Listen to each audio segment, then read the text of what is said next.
খেলার কথায় আপনাদের সকলকে স্বাগত জানাচ্ছি। আজকে খেলার কথায় যে বিষয়টি নিয়ে আসবো সেই বিষয়টি হচ্ছে আইএফএ শিল্ড। আইএফএ তারা শিল্ড করার জন্য প্রস্তুতি নিয়েছে, কিন্তু শিল্ড করার জন্য প্রস্তুতি নিলেও এই মুহূর্তে আইএফ শিল্ড কিন্তু অনিশ্চিত হয়ে গেছে। আইএফ শিল্ড শুরু হওয়ার কথা ছিল 8ই অক্টোবর এবং ঠিক ছিল যে ফাইনাল হবে 18ই অক্টোবর। কিন্তু ইতিমধ্যে মোহনবাগান ক্লাব তারা এখনো পর্যন্ত নিশ্চিতভাবে জানায়নি তারা শিল্ড খেলছে। অন্যদিকে ডায়মন্ড হারবার এফসি জানিয়ে দিয়েছে তারা শিল্ডে খেলতে পারবে না, কারণ তাদের খেলোয়াড় নেই, তাই জন্য তারা দল গঠন করতে পারবে না। খেলোয়াড়দের সবাইকে নাকি তারা ছেড়ে দিয়েছে।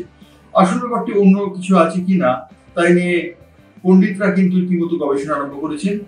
আইএফ এর কাছে পরাজিত হয়ে কোর্টে diamond Harbour FC IFA shield থেকে নাম প্রত্যাহার করছে কিনা সেই বিষয়টি বেশ খানিকটা ধন্দে রয়ে গিয়েছে মানুষ। ইতিমধ্যে আর একটি দল জানিয়ে দিয়েছে তারা আইএফএ শিল্ডে খেলার ব্যাপারে উৎসাহী নয়, সেই দলটির নাম মোহামেডান স্পোর্ট।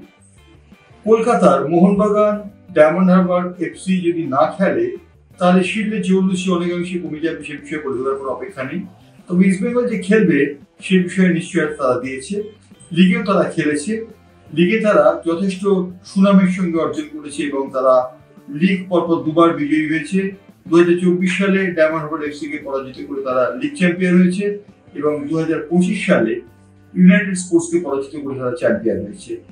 এই মুহূর্তে আইএফএ শিল্ড কিন্তু রীতিমতো রোড ড্রামসের অবস্থায়, কারণ আইএফএ শিল্ডে মোহনবাগান ইতিমধ্যে জানিয়ে দিচ্ছে তারা খেলবে কিনা সে সম্পর্কে সিদ্ধান্ত নেবে কয়েকদিন পরে। অন্যদিকে মোহামেডান স্পোর্টিং তারা জানিয়ে দিয়েছে আইএফএ শিল্ড তারা খেলবে না, ডায়মন্ড এফসি জানিয়ে দিয়েছে তারা খেলবে না। অতএব বোঝাই যাচ্ছে যে আইএফএ শিল্ড রীতিমতো একটা দ্বন্দ্বের মধ্যে পড়েছে, একটা প্রশ্ন চিহ্নের মুখে পড়েছে এই কারণে যে আইএফএ শিল্ড যদি হয় তাহলে ইস্ট বেঙ্গল, সুরুচি সংঘ, কাস্টমস ইত্যাদি দলকে নিয়ে আইএফএ শিল্ড হবে, সেই জিনিসটা হয়তো সমীচীন হবে না। যদিও আইএফএ বদ্ধমূল তারা আইএফএ শিল্ড করতে একেবারে সিদ্ধান্ত নিয়ে ফেলেছে, তারা আইএফএ শিল্ড করতে চায়। আইএফএর দিক থেকে তাদের কোনো ত্রুটি নেই, আইএফএ ঠিক কথাই বলেছে, তারা আইএফএ শিল্ড বা ভারতীয় ফুটবলের ব্লু রিবনকে পুনরুজ্জীবন করতে চাইছে। কিন্তু কলকাতার ফুটবল দলগুলি, বিশেষ করে মোহনবাগান এবং মোহামেডান স্পোর্টিং এবং ডায়মন্ড হারবার এফসি অসহযোগিতা তাদের খানিকটা অসহায় করে তুলেছে। মোহনবাগান ক্লাব ইতিমধ্যে জানিয়ে দিয়েছে তারা খেলবে কিনা সন্দেহ, তার কারণ যদি ভারতীয় শিবির তাদের দলের 8 থেকে 9 জন খেলোয়াড় ডাক পান, তাদের মধ্যে মিডফিল্ডের খেলোয়াড় সংখ্যা বেশি হবে এবং মিডফিল্ডে তারা দল নামাতে পারবে না বলে জানিয়েছে। মিডফিল্ড সমৃদ্ধ তারা দল নামাতে পারবে না এবং সেটি যদি সত্যি হয় তাহলে মোহনবাগান ক্লাব ইতিমধ্যে জানিয়ে দিয়েছে তারা খেলবে না আইএফএ শিল্ড। যদি তারা না খেলে এবং যদি মোহামেডান স্পোর্টিং এবং ডায়মন্ড হারবার এফসি না খেলে তাহলে আইএফএ শিল্ডের জৌলুসি অনেকাংশে চলে যাবে, সে বিষয়ে বলে দেওয়ার কোনো অপেক্ষা রাখে না। আইএফএ শিল্ড নিয়ে এই মুহূর্তে রীতিমতো অনিশ্চয়তা সৃষ্টি হয়েছে। আইএফএ অবশ্য তারা মনে করছে যে আইএফএ শিল্ড তারা করবেই। ইস্ট বেঙ্গল খেলতে রাজি হয়েছে আইএফএ শিল্ডে এবং ইস্ট বেঙ্গল ছাড়া অন্য যে দলগুলি রাজি হয়েছে সেই দলগুলিকে নিয়ে তারা আইএফএ শিল্ড করতে চায়। কলকাতার ফুটবল এবং ভারতীয় ফুটবলের সর্বনাশ রেখে আনছে এই মোহনবাগান এবং মোহামেডানের মতো দলগুলি, কারণ আমরা দেখতে পাচ্ছি তারা মাদার বা প্যারেন্ট বডি টুর্নামেন্টে অংশগ্রহণ করছে না। মাদার বা প্যারেন্ট বডি টুর্নামেন্টে তারা যদি অংশগ্রহণ না করে তাহলে তারা যে ক্ষতির সম্মুখীন হবে সে বিষয়ে বলতে পারার অপেক্ষা রাখে না। লিগে মেসারার্সের বিরুদ্ধে মোহনবাগান দল নামায়নি। মোহনবাগান দল নামানোতে সেক্ষেত্রে পুরো পয়েন্ট পেয়ে গেছে বিপক্ষ দল এবং লিগ থেকে তারা ছিটকে যায় গ্রুপ লিগের বিন্যাস থেকে। অর্থাৎ দেখা যাচ্ছে লিগটিকেও মোহনবাগান গুরুত্ব দিচ্ছে না।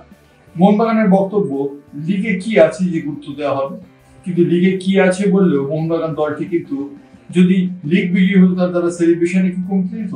মনে হয় না। লিগ বিজয়ী হয়ে তারা সেলিব্রেশন করতো। ইস্ট বেঙ্গল দল লিগ বিজয় করেছে, মোহনবাগান বলছে ইস্ট বেঙ্গলের লিগ বিজয়ের মধ্যে চমকপ্রদ কিছু নেই, কারণ আইএফএ এর যে কোনো টুর্নামেন্টে ইস্ট বেঙ্গল খেলে থাকে। আসলে ইস্ট বেঙ্গল একটা স্পিরিটেড ক্লাব। ইস্ট বেঙ্গল মনে করে যে প্যারেন্ট বডি যে কোনো টুর্নামেন্টে তাদের খেলা উচিত, সেই কারণে তারা অংশগ্রহণ করে।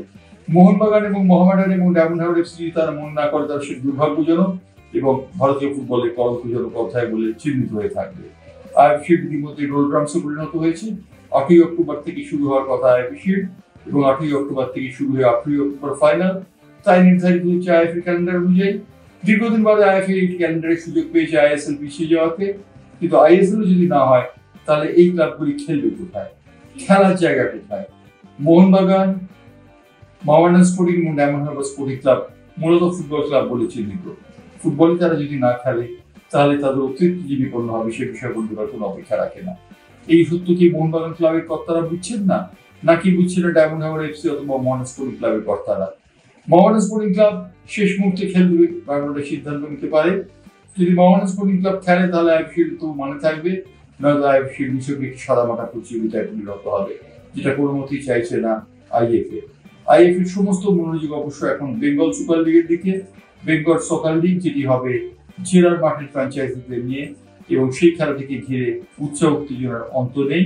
ইতিমধ্যেই ফ্র্যাঞ্চাইজ জোগাড় করার ব্যাপারে নেমেছে দলগুলি, অর্থাৎ বলতে যাচ্ছে যে এই জেলার মাঠের ফুটবল ক্রমশ জনপ্রিয় হয়ে উঠবে, কিন্তু হারিয়ে যাবে কলকাতার ফুটবল।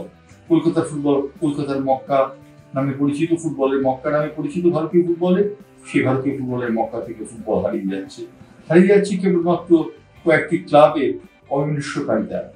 তারা মনে করছে পেরেন্ট বডি টুর্নামেন্টে না খেলে তারা খুব বাহাদুরি পাবে, কিন্তু বাহাদুরি যে তারা পাচ্ছে না সে বিষয়ে বলতে কোনো অপেক্ষা রাখবে না।